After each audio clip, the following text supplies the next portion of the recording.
Hi everyone, this is Mami Lynn again, and for today's video, tara guys, magluto naman tayo nitong chicken feet and buffalo sauce. Huwag lang puro adobo mga mi, itry naman natin itong lutong ganito. Napakasarap at napakabilis lang po nitong lutuin, kaya tara guys, mag-start na tayo. Ito yung paa natin, bale 400 grams lang ito, nalinis at hinati ko po ito sa gitna. Ngayon naman, palambutin na muna natin ito. Ayan mga mi, malambot na po ang ating mga paa at ready na rin po ang ating mga sangkap. Ngayon naman, gagawa na po tayo or magluluto na po tayo ng simpleng buffalo sauce. Sa ating mainit na kawali, naglagay lang ako ng 2 kutsarang unsalted butter. Ilagay ko na rin po itong ating bawang. Then, ang ating sibuyas. Ayan.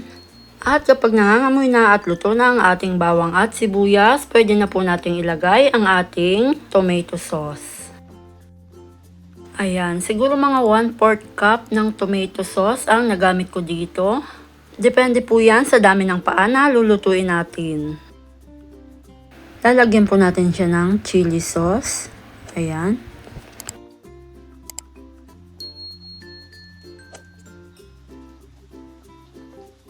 Maglalagay din po ako ng oyster sauce. Tapos, pamintang durog. At lalagyan ko rin po ito ng konting magic sarap. At konting chili powder. Maglalagay din po tayo ng suka at soy sauce. Then, haluin lang po natin itong mabuti at tikman. Alam nyo ba, itong luto na to ng chicken feet, base sa experience ko, ang pinakamabilis lutuin, mura lang ang mga ingredients at konti lang din ang mga sangkap nito, pero napakasarap niya. Ayan, tikman na natin. At medyo nakulangan po ako sa tamis niya, kaya nagdagdag ako dyan ng konting asukal. By the way guys, sa mga hindi pa po nakakapag-subscribe dyan, mag-subscribe na po kayo and palike na rin po, then click the notification bell para updated po kayo kapag may bago tayong uploads. Ayan, okay na tong ating buffalo sauce. Ngayon naman, lagyan na natin yung ating chicken feet. Then, haluin lang po natin itong mabuti.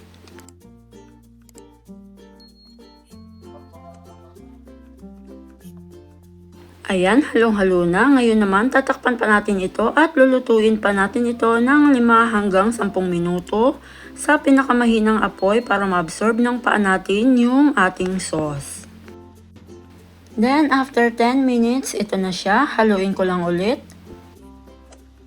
At pagkatapos niyan, ready na po ito para i-serve.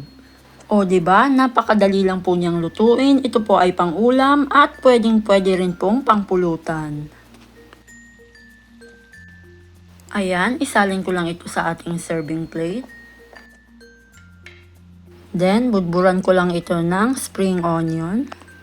Ayan. At ihanda na ang ating kanin. Tara guys, kain po tayo.